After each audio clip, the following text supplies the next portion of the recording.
खोल कितना खोलना है, ईट का जवाब तू पत्थर से पाएगा, बोल कितना बोलना है। व्यर्थ के अपवाद बकबक तू नहीं भूला समाता, और विश्व के इधर देख, विश्व के नरकहरी को लखन तू ये आंखें दिखाता। तौल ले मम शक्त को, तौल ले मम शक्त को, जो कुछ तुझे तौलना है। बोल कितना बोलना है, मुंह खोल कितना खोलना है।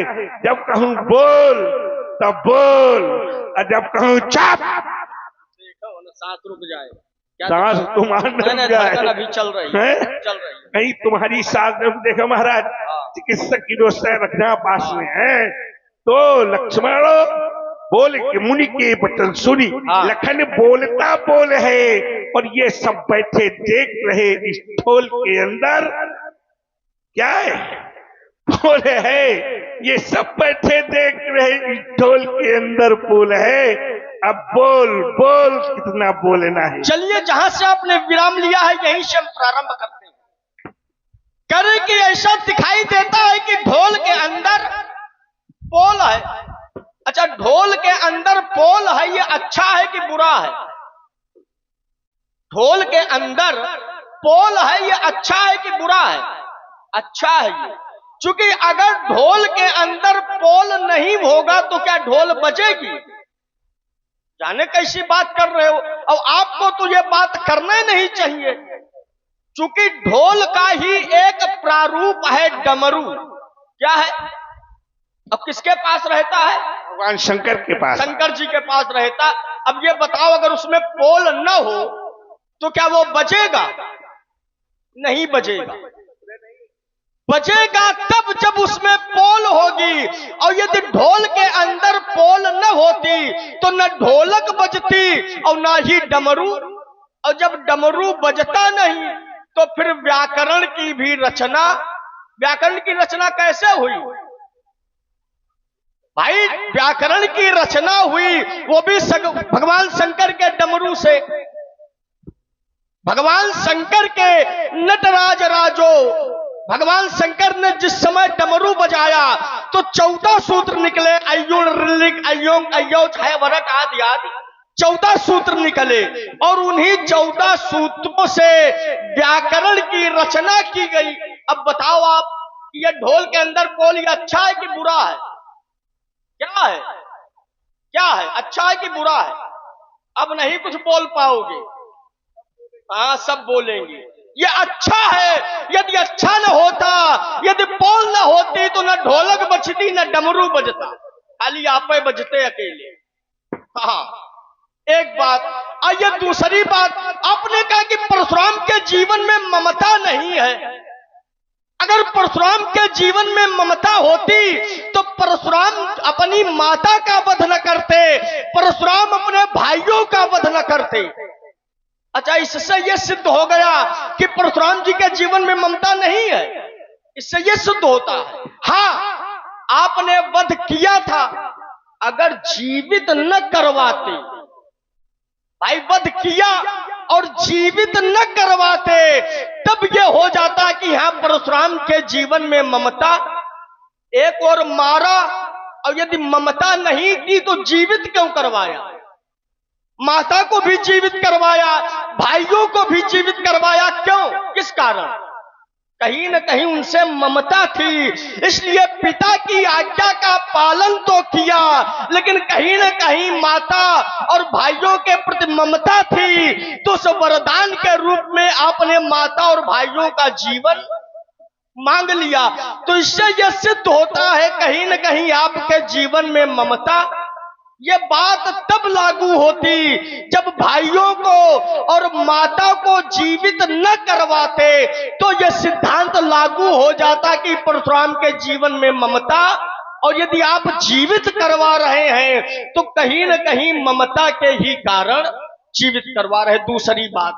आइए तीसरी बात, हमने कहा था कि अमरावत कहीं समान अमरावती नाही, तो परशुराम जी ने कहा कि स्वर्ग में और अमरावती में बड़ा अंतर है।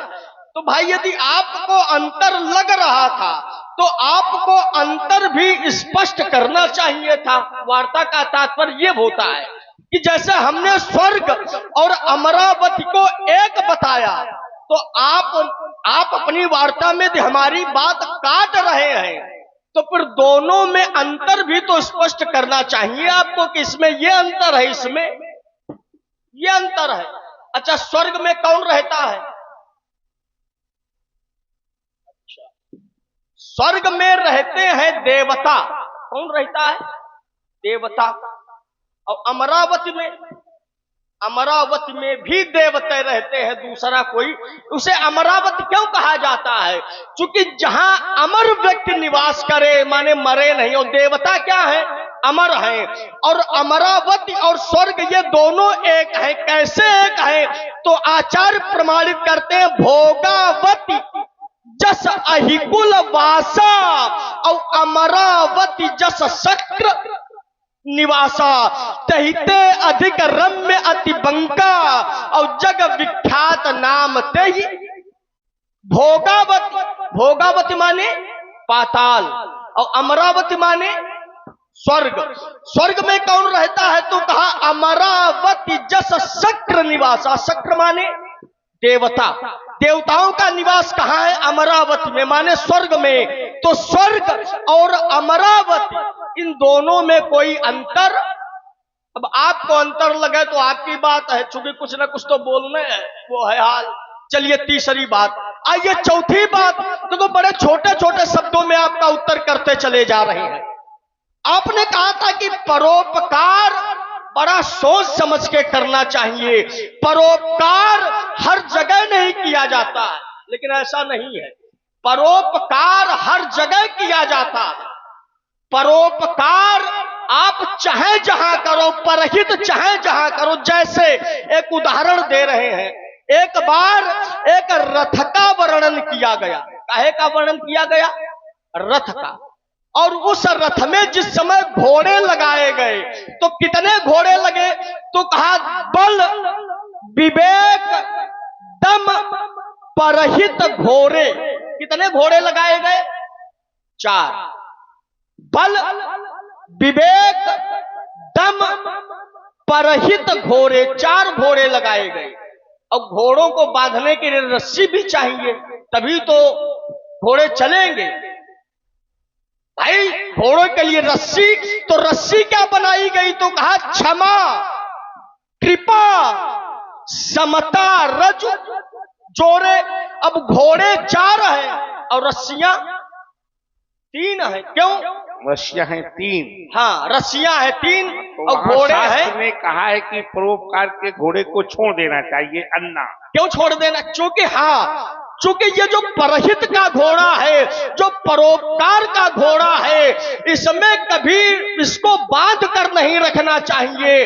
परोपकार चाहे जितना करो, चाहे जहां करो। इसलिए आचार्य ने परहित के घोड़े को स्वतंत्र किया है। चूंकि परोपकार परहित ये स्वतंत्र है, चाहे जितना करो। अब इनके जैसे हो तो परोपकार भी कम करेंगे। भाई परोपकार ऐसा है, आप अनहित न करो, लेकिन परहित जितना ज्यादा हो सके उतना करना चाहिए। तो यहाँ अहित किया गया है, परहित किया गया है। हाँ, यहाँ परहित किया गया। धनुष को तोड़ा गया हाँ, है, ये परहित है। ये परहित है। अच्छा हाँ, ये परहित कैसे है? अच्छा, ये इसका भी उत्तर तुरंत ले लो। एक छड़ाऊ ले लो। हाँ, ये परहित है। हाँ, तो उसे जमीन में तोड़कर फेंक दिया गया है, ये भी परहित है। सब कुछ यहाँ जो कुछ है सब परहित है। अब करो कि यहाँ परहित कैसे है? परहित ऐसे है जैसे विवाह किसके कारण किस पर अधीन है? रहा विवाह चाप अधीना। चाप के अधीन विवाह है, माने जब तक धनुष टूटेगा नहीं तब तक विवाह होगा नहीं। और इस विवाह से हित किसका है? किसका हित है? तो फिर आचार्य वाणी प्रमाणित करती है, यह विवाह अति हित सबही का। इसमें जो विवाह में हित है वो सबका हित है। और जिस कार्य में सबका हित हो वो कार्य अच्छा होगा या बुरा होगा? अच्छा होगा और वही अच्छा हुआ है, क्योंकि इस विवाह में सबका हित है और जिस कार्य में सबका हित हो वो कार्य अवश्य ही करना चाहिए। चौथी बात, चलो वार्ता ज्यादा लंबी ना हो, थोड़े में होता चले, यही चाहता था, और हम पहले से चाहते हैं। इसीलिए मैं कह रहा था हाँ, कि बोली एक अमोल है, हाँ, और जो कोई बोले बोल। हाँ। और ये सब बैठे देख रहे इस ढोल के अंदर बोल, क्यों बोल ढोल का गुण है और गुण नहीं। तुमने कहा एक भगवान शंकर के पास है क्या डमरू, वो भी अंदर से पोल है। पोल है, अवकाश है, आकाश है, छटाकाश है, महाकाश है, तब वो पोल है। ठीक है, अच्छा चलो, भगवान शंकर ने डमरू बजाया, 14 महेश्वर सूत्रों का निर्माण हो गया। 14 महेश्वर सूत्रों से क्या बना? व्याकरण नहीं, पहले बनी वैयाकरण। क्या बनी? हाँ, इसको समझना पड़ेगा तुमको।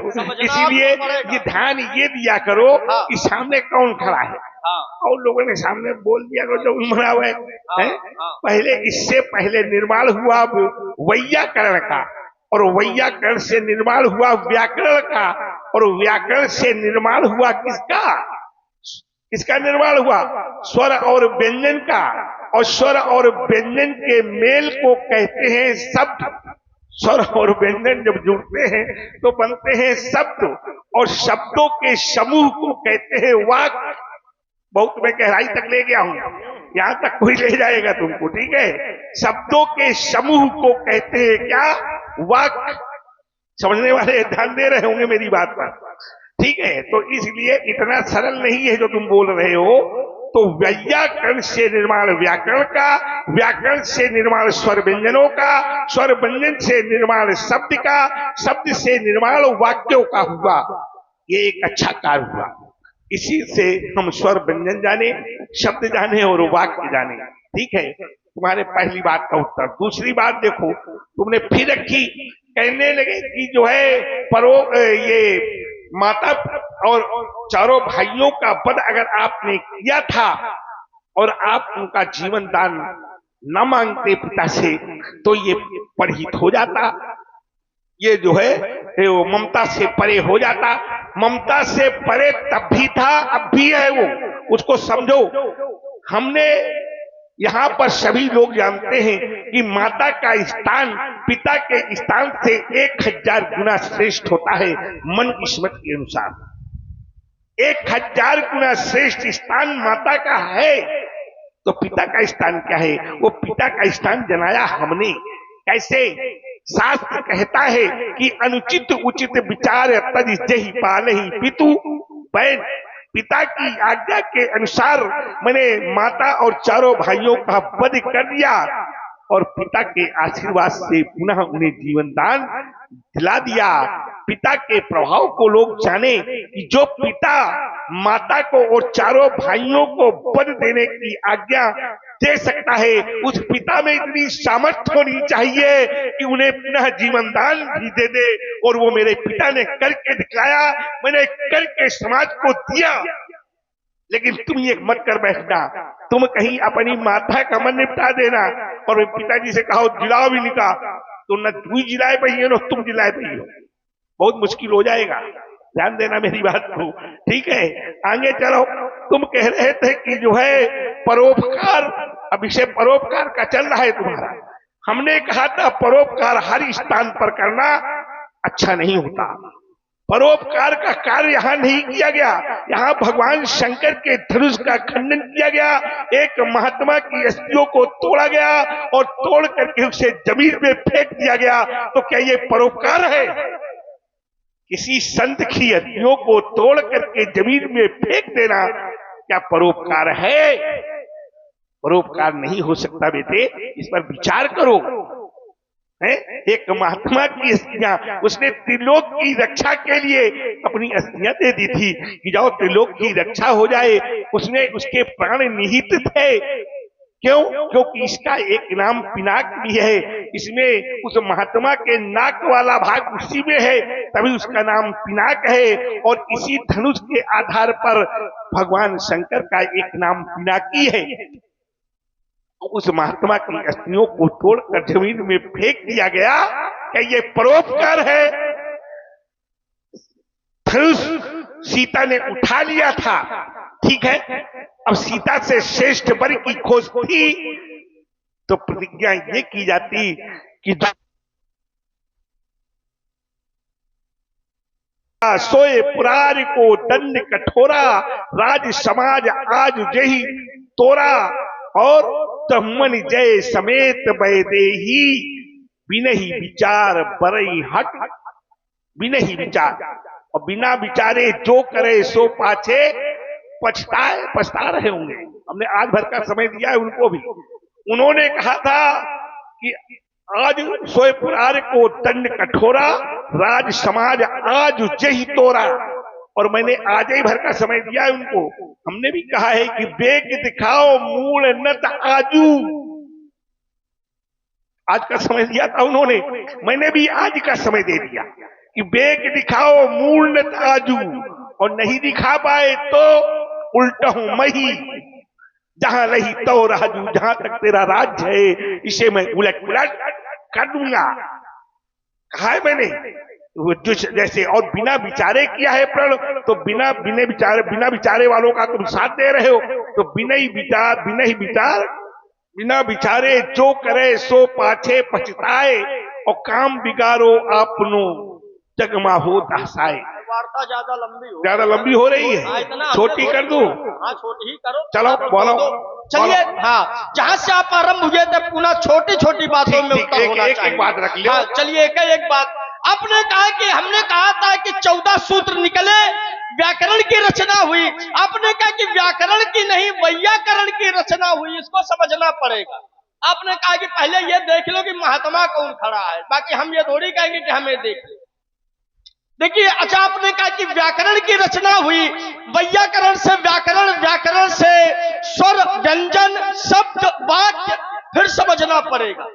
अच्छा, पाणिनि व्याकरण की रचना किसने की? पाणिनि ने। अच्छा, पाणिनि के पहले क्या शब्द नहीं थे? क्या बोलचाल भाषा नहीं थी? क्या लोग बोलते नहीं थे? क्या कैसे बोलते थे? फिर भाई, जब आपके कथनानुसार पाणिनि के द्वारा व्याकरण की रचना हुई, व्याकरण से स्वर व्यंजन बने, वर्ण बने, शब्द बने, वाक्य बना, तो इसके पहले क्या बोला जाता था? कौन बातचीत कैसे होती थी? यही रुक रहे हैं, ज्यादा वार्ता लंबी नहीं होगी। ठीक है, पाणिनि ने इसका ये अब निर्माण किया तुम्हारे कहने के अनुसार। इससे पहले क्या बोला जाता था? इससे पहले आम भाषा बोली जाती थी, जो तुम बोल रहे हो ऐसे। ये तो स्वर व्यंजन आप बता स्वर व्यंजन तो अभी जान गए ना तुम, तो हमने बताया नहीं। ऐसे पहले तुम स्वर व्यंजन नहीं जानते। इसको समझना पड़ेगा, अब इसको समझना पड़ेगा। हाँ, अब हम समझाएंगे। ये कहो कि समझाओ। अच्छा, अब समझो। देखिए, पहले भी बोल भाषा थी, पहले भी थी भाषा तो थी, लेकिन भाषा जनमानस के समझ से परे थी। जैसे ये जो स्वर व्यंजन है, ये लिपिबद्ध तब हुए जब पाणिनि जी ने व्याकरण की रचना की। इसीलिए वेद का प्राचीन नाम क्या है? वेद का सबसे प्राचीन नाम क्या है? श्रुति। क्या नाम है? श्रुति माने सुनना, अर्थात लिखना या पढ़ना नहीं।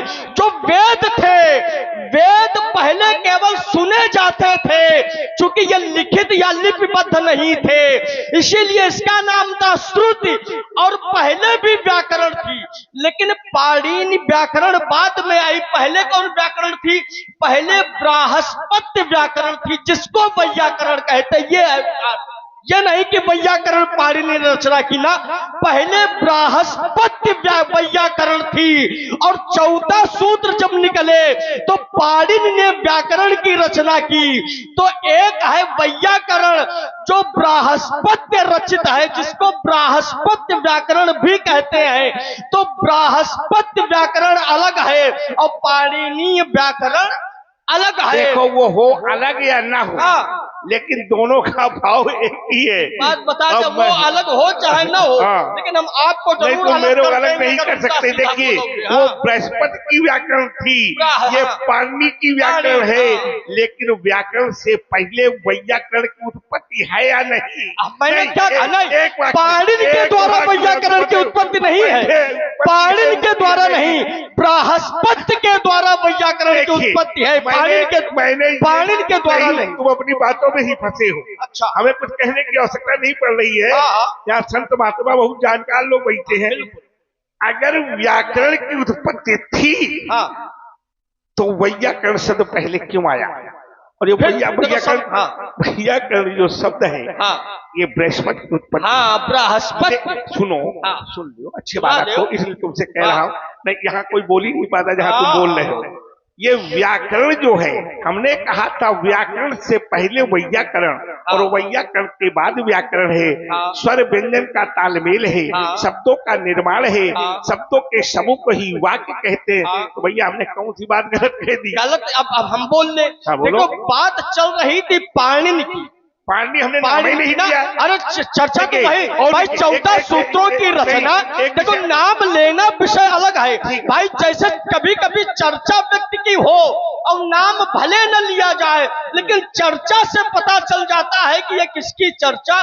ऐसे जब चर्चा चल रही थी कि नृत्ता वसाने नटराज राजो ननाद ढक्काम नव पंच बारम माने 9 पंच बारम माने 14 बार भगवान शंकर ने डमरू बनाया। उसकी रचना किसने की? पाणिनि ने। तो चर्चा किसकी चल रही थी? पाणिनि की। तो मैंने कहा था कि उससे व्याकरण की रचना हुई, तो आपने कहा कि नहीं व्याकरण की नहीं वैयाकरण की रचना हुई, ये आपने लगाया।